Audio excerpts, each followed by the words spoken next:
আসসালামু আলাইকুম দর্শক, দেশের নানান ধরনের ডামাডোল, নানান ধরনের ঘটনার মধ্যে একটি বিষয় অন্তত কোটি কোটি মানুষের চোখ দুজন মানুষের প্রতি। একজন আমাদের রাষ্ট্রপতি মোহাম্মদ শাহাবুদ্দিন চুপ্পু, আর একজন সেনাপ্রধান জেনারেল ওয়াকারুজ্জামান। মানুষের মনে নানান ধরনের গুঞ্জন, মুখে মুখে নানান ধরনের গুজব, নানান ধরনের প্রশ্ন, ফিসফিসানি। রাষ্ট্রপতি মোহাম্মদ শাহাবুদ্দিনের কি হতে যাচ্ছে, সেনাপ্রধান জেনারেল ওয়াকারুজ্জামান কি করতে যাচ্ছেন, অথবা তার ভাগ্যে কি ঘটতে যাচ্ছে।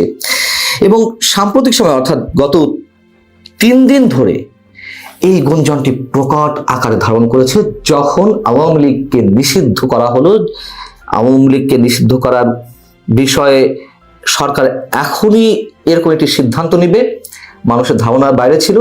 যখন এই ঘটনাটা ঘটলো, তারপর থেকেই এই দুই ব্যক্তি সম্পর্কে নানান ধরনের গুঞ্জন। তো 3 দিন আগে সেনাপ্রধান জেনারেল ওয়াকারুজ্জামান বঙ্গভবনে গিয়েছিলেন, এটা সত্য কথা।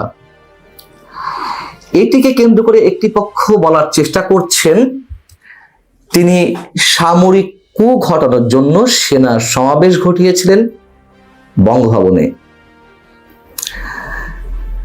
কারা এই বিষয়টি বলছেন? যারা সেনাপ্রধানকে যে কোনো হোক চাকরিচ্যুত করাতে চান।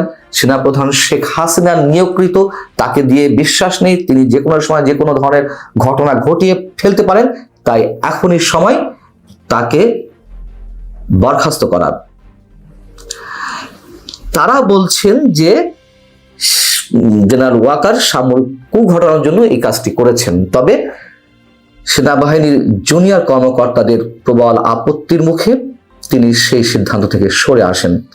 আরেকটি পক্ষে বলছেন যে তাকে বরখাস্ত করার যাবতীয় কর্মকাণ্ড হাতে নেওয়া হয়েছিল, সেভাবে সরকারের প্রস্তুতি ছিল। প্রস্তুতির অংশ হিসেবে প্রধান উপদেষ্টা কার্যালয় থেকে একটি চিঠি নাকি রাষ্ট্রপতি দপ্তরে গেছে, যেটা সেনাপ্রধানকে চাকরিচ্যুত করার জন্য, এবং সেখানে রাষ্ট্রপতি যাতে স্বাক্ষর করা হয়।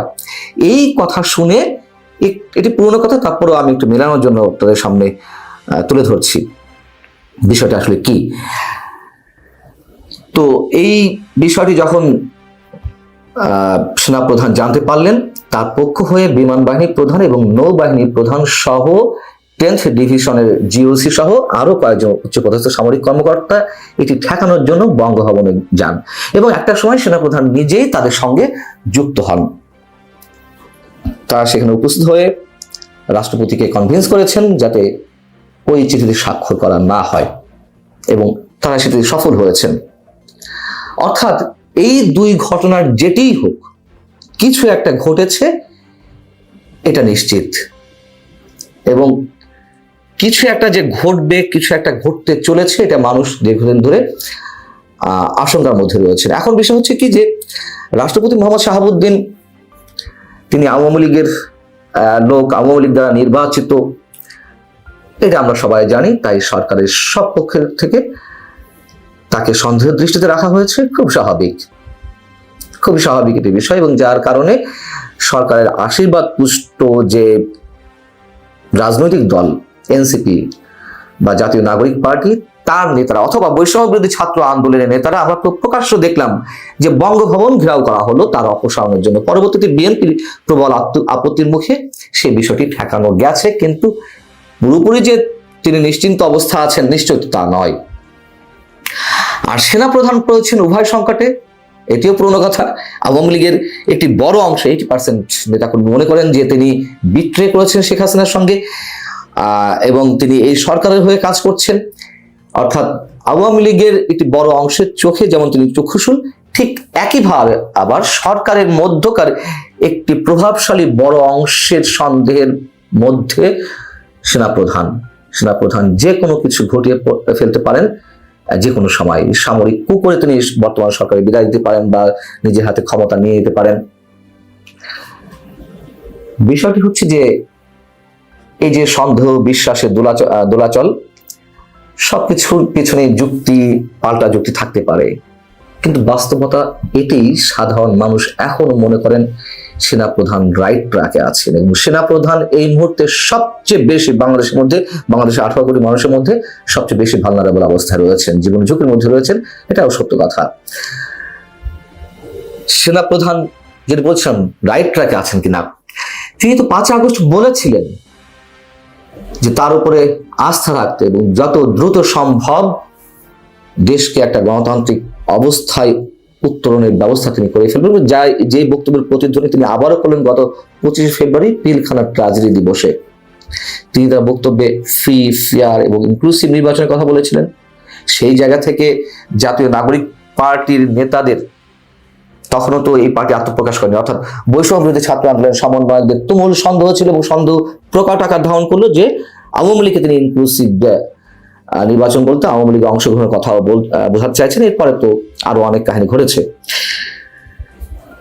সেনাপ্রধান আওয়ামী লীগকে চান কি না চান, সেনাপ্রধান নির্বাচন চান কি না চান, তার একটি কথা তো গুরুত্বপূর্ণ ওই দিন ছিল, যার কারণে আমার এই কন্টেন্টটি করা। সেটি হচ্ছে আপনারা সবাই কাদা ছোড়াছুড়ি করবেন না। এইভাবে একে অন্যের প্রতি কাদা ছোড়াছুড়ি করলে দেশের স্বাধীনতার সার্বভৌমত্ব হুমকির মুখে পড়বে। আমাকে তখন দোষারোপ করতে পারবেন না। প্রত্যেকের জায়গা থেকে একটু চিন্তা করুন। তিনি যতই বিতর্কিত হন অথবা বিতর্কের বাইরে থাকুন, এই কথাটি কি আমরা কেউ অস্বীকার করতে পারবো?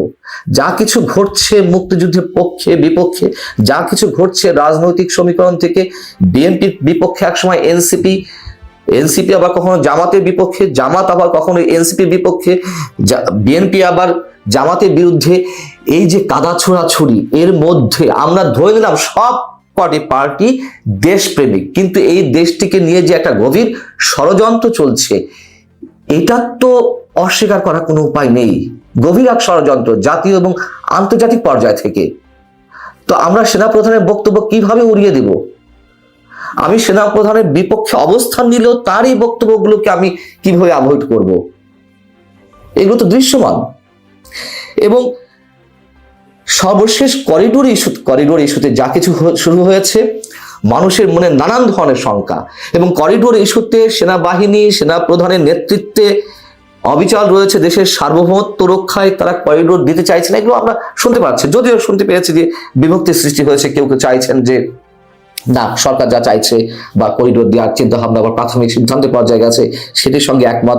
কিন্তু পরবর্তীতে আবার শুনলাম যে না, সবাই সেনা সদস্যরা সবাই সেনা প্রধানের নেতৃত্বে অবিচল যে দেশের সার্বভৌমত্ব রক্ষায় যতই ঝুঁকি আসুক না কেন তারা সেটির পক্ষে থাকবে। এবং সর্বশেষ যেটি জানা গেল, আমি নিশ্চিত নই যে যুক্তরাষ্ট্র যেহেতু করিডোরটি চাইছে, যুক্তরাষ্ট্র তার যে সফরটি ছিল মার্কিন যুক্তরাষ্ট্রে সেটি ক্যান্সেল করা হয়েছে, অর্থাৎ যুক্তরাষ্ট্র তার বিরুদ্ধে অবস্থান নিচ্ছে বা নিয়েছে।